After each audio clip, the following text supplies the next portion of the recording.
خدا باپ کے زندہ و جلال کلام میں سے زندگی برا کلام یوحنا کی انجیل اس کا 5واں باب 1 سے 24 آیت مبارکہ تک۔ ان باتوں کے بعد یہودیوں کی ایک عید ہوئی اور یسوع یروشلم کو گیا۔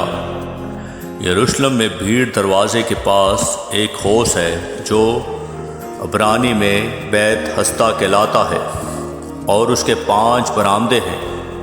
ان میں بہت سے بیمار اور اندھے اور لنگڑے اور پسمردہ لوگ جو پانی کے ہلنے کے منتظر ہو کر پڑے تھے، کیونکہ وقت پر خداوند کا فرشتہ حوض پر اتر کر پانی ہلایا کرتا تھا۔ پانی ہلتے ہی جو کوئی پہلے اترتا سو شفا پاتا، اس کی جو کچھ بیماری کیوں نہ ہو۔ وہاں ایک شخص تھا جو 38 برس سے بیماری میں مبتلا تھا۔ اس کو یسوع نے پڑا دیکھا اور یہ جان کر کہ وہ بڑی مدت سے اس حالت میں ہے، اس سے کہا، کیا تو تندرست ہونا چاہتا ہے؟ اس بیمار نے اسے جواب دیا، اے خداوند، میرے پاس کوئی آدمی نہیں کہ جب پانی ہلایا جائے تو مجھے حوض میں اتار دے، بلکہ میرے پہنچتے پہنچتے دوسرا مجھ سے پہلے اتر پڑتا ہے۔ یسوع نے اس سے کہا، اٹھ اور اپنی چارپائی اٹھا کر چل پھر۔ وہ شخص فوراً تندرست ہو گیا اور اپنی چارپائی اٹھا کر چلنے پھرنے لگا۔ وہ دن سبت کا تھا، بس یہودی اس سے جس نے شفا پائی تھی کہنے لگے کہ آج سبت کا دن ہے، تجھے چارپائی اٹھانا روا نہیں۔ اس نے انہیں جواب دیا، جس نے مجھے تندرست کیا اسی نے مجھے فرمایا کہ اپنی چارپائی اٹھا کر چل پھر۔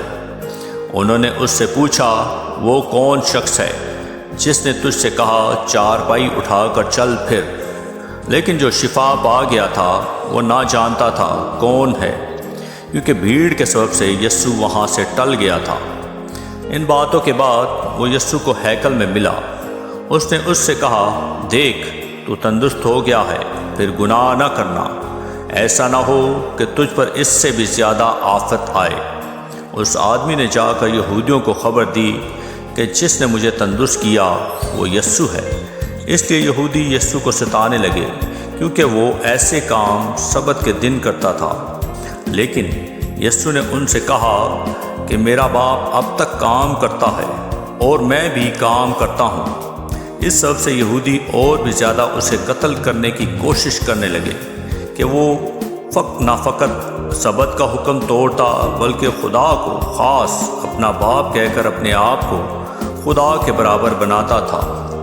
بس یسوع نے ان سے کہا، میں تم سے سچ کہتا ہوں کہ بیٹا آپ سے کچھ نہیں کر سکتا سوائے اس کے جو باپ کو کرتے دیکھتا ہے، کیونکہ جن کاموں کو وہ کرتا ہے انہیں بیٹا بھی اسی طرح کرتا ہے، اس لیے کہ باپ بیٹے کو عزیز رکھتا ہے اور جتنے کام خود کرتا ہے اسے دکھاتا ہے، بلکہ ان سے بھی بڑے کام اسے دکھائے گا، تاکہ تم تعجب کرو، کیونکہ جس طرح باپ مردوں کو اٹھاتا اور زندہ کرتا ہے، اسی طرح بیٹا بھی جنہیں چاہتا ہے زندہ کرتا ہے۔ کیونکہ باپ کسی کی عدالت بھی نہیں کرتا، بلکہ اس نے عدالت کا سارا کام بیٹے کے سپرد کیا ہے، تاکہ سب لوگ بیٹے کی عزت کریں جس طرح باپ کی عزت کرتے ہیں۔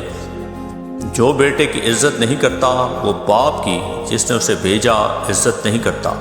میں تم سے سچ کہتا ہوں کہ جو میرا کلام سنتا اور میرے بھیجنے والے کا یقین کرتا ہے، ہمیشہ کی زندگی اس کی ہے، اور اس پر سزا کا حکم نہیں ہوتا، بلکہ وہ موت سے نکل کر زندگی میں داخل ہو گیا ہے۔ آمین۔ پاک کلام کے پڑھے اور سنے جانے پر خداوند کی برکت ہو، خداوند کا شکر ہو۔ آمین۔